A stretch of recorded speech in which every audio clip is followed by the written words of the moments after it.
Muchas gracias. Seguimos aquí en la Silla Rota conversando con el senador por el PRD, Armando Ríos Peters, senador por Guerrero, diría yo virtual precandidato para la gubernatura el próximo año.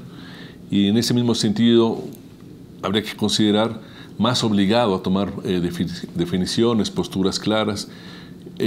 ¿Cuáles serían las frases ligadas a ya no más en Guerrero? Bueno, ya no más una autoridad coludida con los criminales, sea municipal o sea estatal, sea autorizar que las autoridades federales o que las entidades federales pues sean omisas frente a esta situación. ¿De qué tamaño es el problema actualmente? Pues, me parece que es un problema grave, tan solo Iguala eso lo demuestra. Ha habido reportes de que buena parte de los municipios del estado hay algún tipo de liga con el narcotráfico.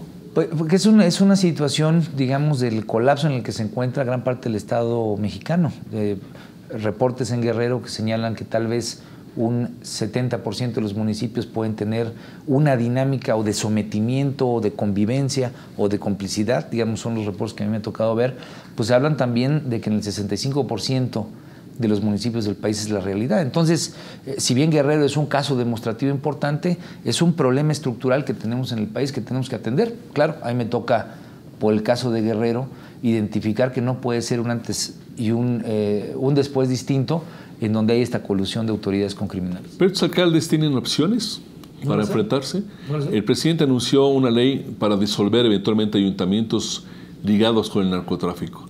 ¿No tendría sentido también proteger a los alcaldes que quieren no ligarse con el narco, pero que al parecer no les queda otro remedio? Bueno, hay que revisar la propuesta, seguramente nos va a llegar el lunes, pero a mí me parece que el planteamiento solamente es la entrada a una discusión mucho más amplia. Hoy el municipio sufre en muchos ámbitos los embates que tienen estos actores, que tienen una presencia de fortaleza, que tienen capacidad material, que tienen recursos, que tienen personal a su disposición porque no hay empleo de otra naturaleza. Entonces, el problema no es menor, el problema es un problema donde Iguala significa un antes y un después para el país, primero que nada porque evidencia el hartazgo de la gente, el miedo, el luto, la indignación y todo lo que está funcionando mal en el país. Tiene que significar un distinto, digamos, un después positivo. Ahí es donde está el trabajo de la clase política y la sociedad. ¿Ya no más qué, Armando? Además de ya no más alcaldes ligados al narcotráfico. Ya no más candidatos que no estén revisados y en el escrutinio claro por parte de los partidos y la sociedad. Ya no más una procuración de justicia totalmente inexistente que te permite que haya fosas clandestinas o que haya desapariciones en las cuales pues, simple y sencillamente se toma nota y no se toman cartas en el asunto. Ya no más una justicia inexistente, donde la violencia es parte de la ausencia real de mecanismos alternos de resolución de conflictos. Ya no más una defensoría de derechos humanos que es solamente una suerte como de entidad que no termina dándole soluciones y contacto directo a los ciudadanos y a las ciudadanas. Ya no más una falta de defensa del pueblo, digamos, de la gente que no tiene recursos porque la justicia se compra. Son muchos ya no más, Roberto. Terminó el gobierno de Aguirre, en buena hora al parecer para muchos observadores, y empezó un nuevo gobierno que ha criticado como pasivo, como falta de participación. ¿Cuál es la evaluación inicial en este nuevo ciclo del gobierno del Estado? Pues yo creo que es un gobierno que está ausente, es un gobierno que no se ha decidido a tomar cartas en el asunto dentro de la emergencia, que no ha convocado tanto a la clase política como a la sociedad en su conjunto, empresarios, actores, pues a un gran acuerdo y decir, a ver, tenemos esta problemática, que es una grave problemática que hay en Guerrero, cómo sumamos esfuerzos, cómo cada quien hace su parte. Me parece que ha sido ausente en identificar la legítima demanda del dolor que hoy siguen significando 43 jóvenes normalistas desaparecidos, a los actos atroces que muchos grupos han querido, auspiciándose precisamente en esta demanda legítima, pues para jalar agua para su molino. Me parece que ser gobierno en el caso de Guerrero significaría 24 horas del día por 7 días de la semana, enterados, dialogando, construyendo y reformulando una dinámica social donde yo no encuentro ahorita el gobierno. ¿Lo ve inexistente? Ausente totalmente de ello. Estas medidas que anuncia el presidente Peña Nieto, varias de ellas estaban incluidas en el programa Guerrero que se generó después de los huracanes del año pasado, un poco más en septiembre del año pasado. ¿Cuáles son los aspectos novedosos de esta propuesta en lo que se refiere a infraestructura, apoyo social, apoyo a elevar los niveles de bienestar en la población?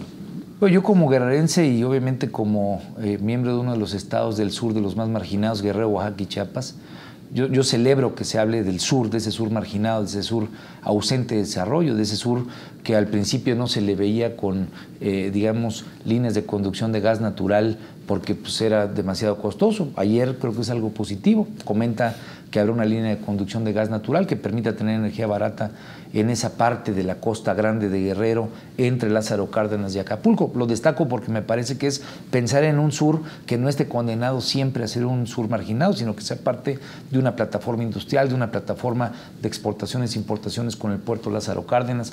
Se habló de Salina Cruz y del puerto Chiapas, hablo solamente por un eje que es un enorme potencial. La costa del Pacífico hoy es pues la nueva frontera con un mundo que está creciendo en China, Corea del Sur, en distintas partes, con la propia India, digamos, esa es la frontera de México y esa es la ventana de competitividad del sur. Hay que aprovecharla y explotarla. Vienen inversiones importantes que yo también celebro, especialmente para este fin de año. Este fin de año es cuando más dinero se recarga por parte de las familias, el comerciante, el dueño del hotel, el dueño del restaurante, depende en enorme grado de que la gente nos visite en fin de año, que nos visite el 24 de diciembre, el 1 de enero, y pues estas imágenes de un estado tomado con las carreteras, con gente que no permite el flujo de los visitantes, y es en la crítica que yo me mantengo con el gobierno estatal, pues genera una percepción de que la gente no vaya a ir. Qué bueno que haya recursos que se le vayan a destinar para ello, porque mucha gente depende de esa economía. Hay fenómenos como en la Sierra Rota acaba de hacer reportajes sobre la parte social de Guerrero, donde hay jóvenes en preparatorias que son halcones o que son reclutados por el sicariato, donde son rozados también por la guerrilla. Hay mucha violencia en el sistema educativo, con muchas limitaciones. Hay una serie de problemas que uno diría que el Estado tendría que estar haciendo también su papel, no solamente esperar que el gobierno federal acuda en su auxilio, mientras la clase política local anda paseándose en helicópteros, como ocurre con el actual gobernador. ¿Cuáles son las fronteras? Y este mensaje toca estos focos rojos, la guerrilla, la violencia familiar, el tejido social destrozado. Me parece que hay una laguna ahí. Bueno, Guerrero depende el 98% de sus recursos del gobierno federal.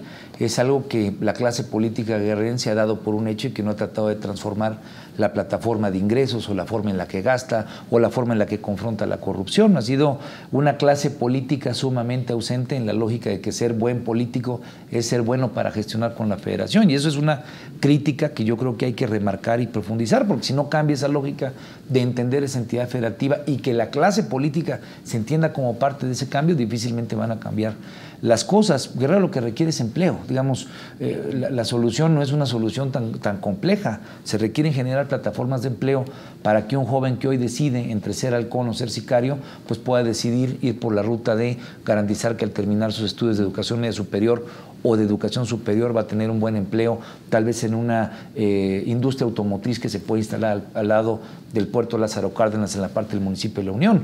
Eso requiere, pues obviamente, coordinación, esfuerzo, pero requiere esa visión en la cual nos salgamos del aletargamiento en el que durante décadas se ha vivido en Guerrero, del que la clase política se ha satisfecho, porque la clase política se ha satisfecho de los circuitos de corrupción que te da esa inercia. Entonces me parece que hay que cambiar ese estado de cosas si queremos que los jóvenes, en el caso de Guerrero, dejen de ser como desafortunadamente aparecen 11 ayer en un asesinato terrible y que por sí mismo debería tenernos totalmente indignados, y escuchar al gobernador que comentara algo al respecto. Aparecen 11 cuerpos decapitados en Chilapa. Bueno, pues esos son jóvenes, son guerrerenses, son hijos de madres y de padres que debieran de tener una opción totalmente distinta y que solamente con empleo y con opciones se puede generar. Sí, evidentemente Guerrero está en un hoyo más profundo de lo que todavía estamos discutiendo. Vamos a profundizar en eso, si le parece, en el tercer bloque del programa. Aquí seguimos. Muchas gracias.